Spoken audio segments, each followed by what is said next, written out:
Tashi Dilek, in this episode of In Conversation with Tibet TV, we are honored to welcome a historian, an author, and a lecturer, Professor Siddiq Wahid. Professor Wahid is a historian of medieval Central Eurasia, concentrating primarily on the Mongolian and Tibetan cultural complexes. He has authored a book on Ladakh, has written on Central Asia, the Tibetan civilization, and the Kashmir conflict. He is currently a distinguished professor at the Department of International Relations and Governance Studies, Shiv Nadar University. He was the founding Vice-Chancellor of Islamic University of Science and Technology in Kashmir. His last book-sized project was Tibet's relation with the Himalaya. Welcome to our program, Professor. Thank you. Nice to be here. Right, so I'm going to go back some 17 years ago to one of the articles you've published called Cherish the Tibetan People. You've mentioned that one of your relatives who lived in Lhasa pre-Tibet's occupation and who later visited in the late 1990s has said, but nothing tastes quite the same. And Professor, you have been to Tibet multiple times also.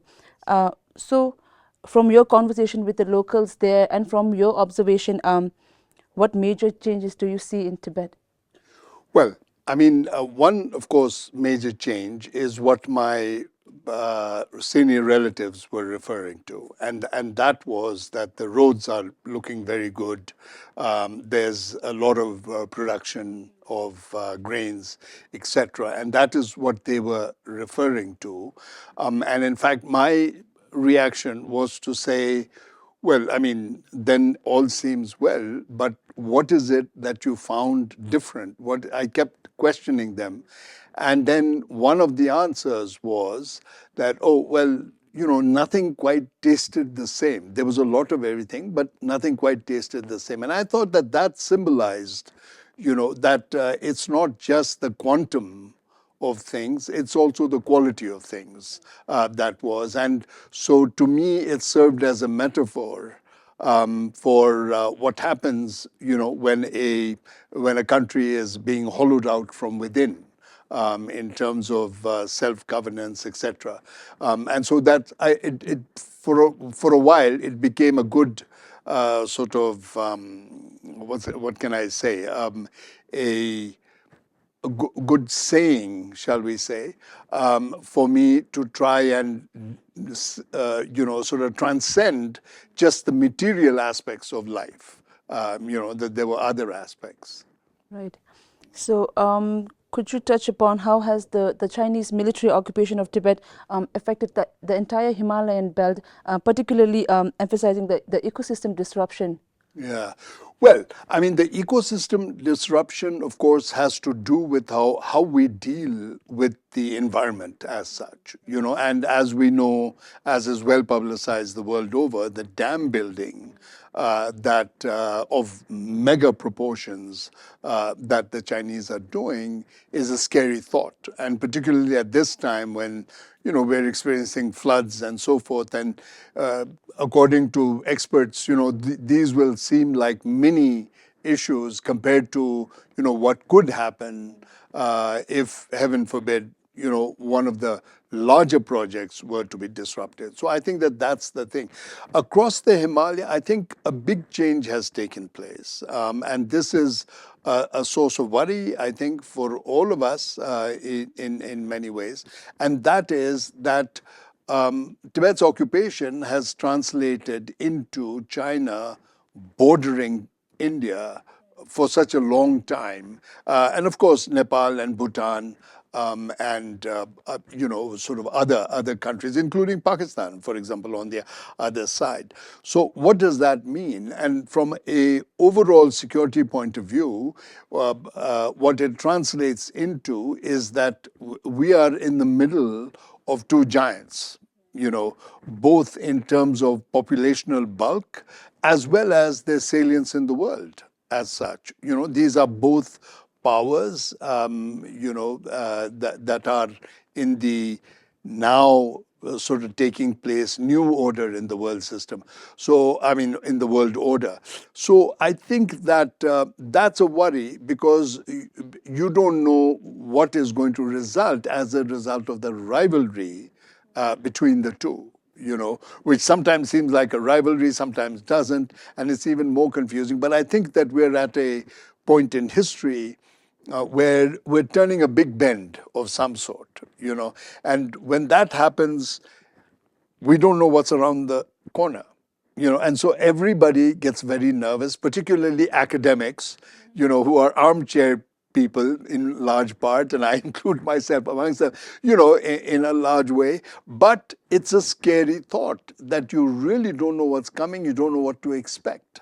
And that's, that I think is the largest worry at the moment. Right. So you've said that we don't know what's coming, but if the world does not intervene in stopping China with these mega dams, what could be the consequences? Well, that's not an area of my expertise, because obviously it involves engineering, because how dams are built and what kind of, security systems you need in order for the dams not to break. Number one, you need to study seismic movements and what happens there. And you also need to know, what kind of forestation there is and what happens, and how not just, the immediate impact of it, but the longer term impact of it. So it's an area where sometimes I feel, very thankfully, I'm so ignorant that, it's sometimes ignorance is bliss, right? And then, so I say, okay. And then, I have friends who are in the business of, studying the ecology and the environment and climate, and so forth. And they tell me stories and I just freeze, and I say, okay, let me just go back to good old history, which I know, and I can at least, sort of make some sense of it. Thanks. Right. So coming to the Tibet-Himalaya Relations Conference, which you're here for.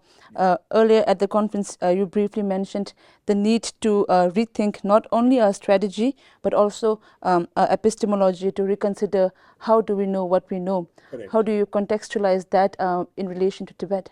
I think in relation to Tibet, two things. One is Tibet itself. Do we know Tibet? Because it's been 60 years. And forget the 60 years, in the last 20 years, the world has changed to an unrecognizable form. We thought that there were, 4 or 5 great powers, India included and others, and suddenly we find that, there are only 3, China, Russia, and the United States. And then sometimes, some people say, well, there's only 2, there's China and the US, and Russia is just, and then there are others who will say, no, India really is a player still, and it's going to go. So you really, so the question that I'm asking of, do we really know, is that we have to look at Tibet in the light of all of that is happening, and how do we align ourselves? Where do we align ourselves? What does it mean for both India, which is very important for Tibet, and the US, and their positions on Tibet, and of course the Chinese position, which everybody knows, And so when those are evolving, when you see sort of Trump, getting very close to China suddenly, and distant from India, then it has implications for Tibet. And if it were the other way around, it would be equally the same thing, and things. So it's a trying time in order to think about it. I mean, does that answer your question? Right. So to continue Yes. the question, as a historian, how do you suggest we study history, not just about Tibet, but about any other country, or as a fact, the world? Yeah. Well, I think the way to study history is in a way to know the past as well as we can. In our case, about Tibet, about the Himalaya and everything, so that at least we can sort of say, okay, so then the real possibilities are X, Y, and Z, and think of it that way. And I think that that's the way to study history. If history doesn't connect with the present, and doesn't tell us about the present, then it's a useless exercise. I know a lot of my students who will walk up to me and say, I hated history. in school or whatever. And I'd say, okay, I mean, that's obviously maybe there's a teaching gap there, or something like that. So I think that the best way to look at history is, of course, the past and what it means, and then how has it landed us where we are today? I think that that's the essential question it has to answer. And then if that question is answered reasonably well, because you can't be 100% sure in any social science, then you go to the next step. And the next step is, okay, so given this, what can we imagine for the future? And that's one of the things today that we go, it's very easy to criticize, oh, India is doing this, so this will happen, or China is doing this and this will happen, America is doing this and this will happen. But, what is the evidence for it and how do we look at it is important. And so in that context, that's the importance of history, I think. Right. So coming back to Tibet, do you think it is important for non-Tibetans to study Tibet or know about Tibet? And if so, why do you think so? Well, for two reasons. One is I think that Tibet has a unique sort of perspective on life through Buddhism, and specifically through Tibetan Buddhism, which is slightly different from all the others, because Tibet has been able to synthesize what existed prior to now, and very much like Shintoism in Japan has been able to absorb or assimilate Buddhism into the psyche, and so have created a new fount of knowledge, if you will, and a new way to approach whatever we want to call it, liberation, nirvana, whatever one wants to call it. So I think that for that reason, pure knowledge and systems and systematic thinking and how that is done, I think that that's an important element. From a sort of material point of view, if you see that aspect of it in Tibet, then it depends on to what extent you want to involve yourself in saving that body of knowledge, body of wisdom that exists. And so the next logical step is then you see how is it that you can help Tibet, and you cannot help Tibet unless you know it, as I said before. And so, although it is important also for Tibetans to understand Tibet in the light of the new thing, it is doubly more so for a non-Tibetan to understand it, or somebody who, for example, I don't consider myself totally a foreign to Tibet because my mother came from Lhasa, and my maternal family entirely migrated from Lhasa in 1957. So well after 1950, they didn't run away in quite the difficult circumstances that most Tibetans ran away in or put themselves in exile in 1959. But still, I'm sure it was an uprooting. They'd been in Tibet for 150 years, already in Lhasa and so forth. So they had to uproot themselves. So I think that that's what it involves is getting to know Tibet for the present circumstances, and how do we and this can be a controversial word, but how do we compromise with the world as it exists today? Because the greatest difficulty is to try to see the world for what it is. Not what we would like it to be, not what our adversaries would like it to be, but just really what it is. And I think that in the Buddhist tradition of meditation or of contemplation in any of the religions, the major religions of the world, that's something that's considered very important, is to contemplate and see the world for what it is. Then acting on that insight, if you will, or acting on that what you see, it becomes easier. And probably for some people, such as, learned sages and etc., it becomes completely logical and easy. For us, when it's a mix of my own personal wishes, what my adversary thinks it is, what my other friends think it is, you get all confused and you don't know really how to address it. And I think so that's the challenge, is to see the world for what it is. Right. So, yes. Right. So coming back to the conference, you also mentioned that the Ladakhi saying, correct me if I'm wrong, Korchak Misos, or the translation is, the cup broke and nourished the soul. The article I mentioned in my first question, the article you wrote some 17 years ago, began with this phrase. I think it is something you mention often.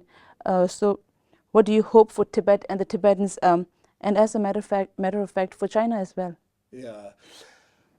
You see, I think if all of us could, and this goes back to what I just said, because that the maxim that you just quoted, Korchak Misos, is that the cup broke, which is a metaphor for tragedy of any kind, I suppose, or something. But then it mentors the soul or mentors the person. What does that mean? I mean, I think it means that you can see an opportunity in it.